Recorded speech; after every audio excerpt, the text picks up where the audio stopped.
You would think a story like mine would have a dramatic turning point, a moment loud enough to shake a life awake. But the truth is, the moment everything changed for me was quiet, almost invisible, almost forgettable. The kind of moment that, if you weren't paying attention, you could blink and miss entirely. But I didn't miss it, not this time, because for the first time in years, the silence around me felt too heavy to ignore. It happened on an ordinary day, no argument, no heartbreak, no tragedy, just a moment. I was standing in a room full of people, family, friends, people who claimed to know me, people I had spent years trying to please, trying to support, trying to fit myself around. They were laughing, talking, sharing stories, and I was right there among them. But somehow, I wasn't there at all. Someone asked a question I answered, and no one reacted. Someone else spoke over me. The conversation moved on. My voice was swallowed whole by the noise, and I felt it, that familiar sting, the quiet reminder, you don't matter here. I stood there, holding a half-finished sentence, trying to pretend it didn't hurt, but something inside me cracked, not loudly, not dramatically, just enough. Enough to make me pause, enough to make me finally hear the echo of something I had ignored for years. I felt invisible, even to the people I had spent my whole life trying to be visible, and in that moment I realized something painful.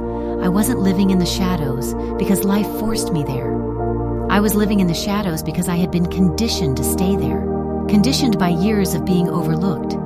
Conditioned by the belief that speaking up made me too much. Conditioned by the fear that if I stopped shrinking, people would leave. But in that room, surrounded by the noise of other people's voices, I finally heard my own silence, and I couldn't unhear it. That night, I cried. Not the quiet tears I was used to, the ones you hide behind a shower curtain or a pillow or a forced smile. No, these were different. These tears came from somewhere deeper, somewhere I had buried for far too long. It was grief. It was realization. It was truth. Truth that hurt, but also truth that freed something inside me. Because I finally understood I had built a life for everyone but myself. A life where their comfort mattered more than my voice. Their happiness mattered more than my boundaries. Their needs mattered more than my existence.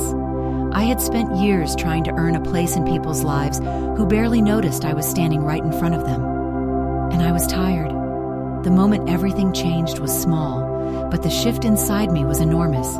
I didn't explode. I didn't run away. I didn't break down in front of anyone. I just stopped pretending that I was okay. Stopped pretending that invisibility didn't hurt. Stopped pretending that silence was my choice.